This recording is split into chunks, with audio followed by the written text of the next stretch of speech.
इंदौर में वक्फ संपत्तियों की सुरक्षा पर बड़ा सवाल उठ खड़ा हुआ है। यहां वक्फ बोर्ड के समानांतर नकली बोर्ड चलाए जाने का सनसनीखेज मामला सामने आया है। 10 साल पुरानी शिकायत पर कार्रवाई करते हुए संयोगितागंज पुलिस ने नकली वक्फ बोर्ड के सरगना को गिरफ्तार किया है। प्रदेश की औद्योगिक राजधानी इंदौर में वक्फ संपत्तियों की हिफाजत के लिए बड़ा कदम उठाया गया है। 10 साल पुरानी शिकायत पर कार्यवाही करते हुए पुलिस ने छावनी क्षेत्र से नकली वक्फ बोर्ड चला रहे नासिर खान उर्फ नस्सू को गिरफ्तार किया। छापेमारी के दौरान जाली दस्तावेज, नकली मोहरे और सील बरामद की गई। इस नकली बोर्ड के जरिए वक्फ संपत्तियों का अवैध हस्तांतरण किया जा रहा था। शिकायतकर्ता उस्मान ने 10 साल पहले शिकायत दर्ज करवाई थी, लेकिन कार्रवाई में देरी होने से वक्फ माफिया ने अपनी जड़ें मजबूत कर ली। नकली वक्फ बोर्ड ने इन वर्षों में वक्फ कंपनियों को गंभीर नुकसान पहुंचाया।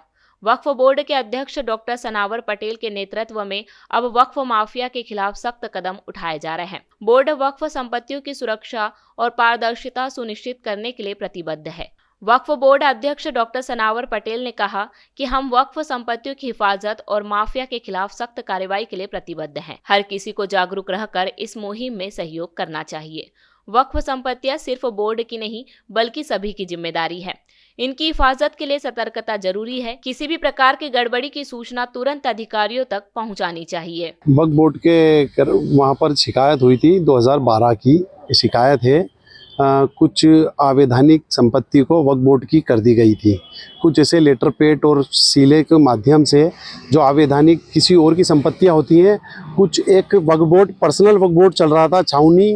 नासिर खान नस्सू जिनका नाम है, उनके घर से उनका ऑफिस संचालित होता है। वहाँ से कुछ एक पर्सनल वक्फ बोर्ड चल रहा था जिसकी आवैधानिक संपत्तियाँ जितनी हैं, जो वक्फ बोर्ड की संपत्तियाँ नहीं है, उनको भी वो लोगों को लड़ाने के लिए, वक्फ बोर्ड को बदनाम करने के लिए ऐसे लेटर पेड और इसे तैयार कर उसको वक्फ की करते थे। कौन है ये, क्या करते थे? मतलब नासिर खान नस्सू है। इनका व्यापार कुछ नहीं है, सिर्फ वक्फ की संपत्तियों का खुर्द-बुर्द करना है। कई कमेटियों में सदर बनते हैं, फिर इस्तीफे दे देते हैं, फिर नई कमेटी में जाते हैं, किराएदारियां करते हैं, उनसे मोटी रकम लेते हैं और इंदौर शहर के अंदर लगभग कमेटियों का ठेका ले रखा है इन्होंने, लोगों को छुड़ाने का ठेका ले रखा है। अभी जैसे आप देखा जाए तो जो कागजात करबला कमेटी के पास नहीं मिले, वो कागज़ ओरिजिनल इनके पास मिले, तो इनके पास क्या कर रहा है ये वक्फ की संपत्तियों के ओरिजिनल कागज़ रखकर ये कहाँ से लाते हैं? इसकी जांच चल रही है। 1 दिन का उनका PR हुआ है। पुलिस प्रशासन उनसे पूछताछ कर रही है। इसका जल्द खुलासा होगा। किससे जुड़े हुए हैं ये? कुछ भूमाफिया हैं, सभी के नाम एक एक करके उजागर होंगे। आपके माध्यम से ही शहर की जनता को बताया जाएगा, प्रशासन बताएगी, हम आपको बताएंगे।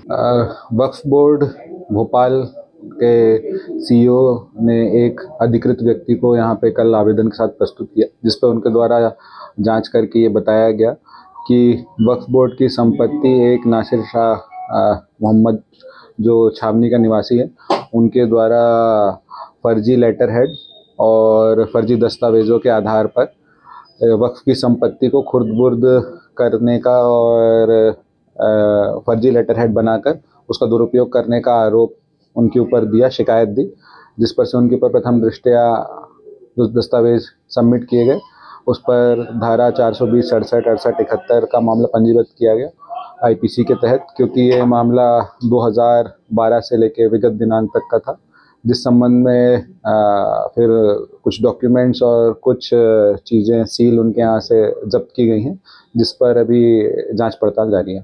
सर, जब्ती में और क्या क्या सर बता रहे हैं? बड़ी संख्या में पेपर और सील वगैरह वहाँ से प्राप्त। हाँ, वही मैंने आपको बताया कि जो उनके यहाँ से कागजात जब्त किए गए हैं और सील्स जब्त की गई हैं, जो भी अब वो कागजात वक्फ के संबंध में है और जो कूट रचित पाए जाएंगे तो उनको पुनः अवलोकन करके संवैधानिक कार्रवाई की जाएगी।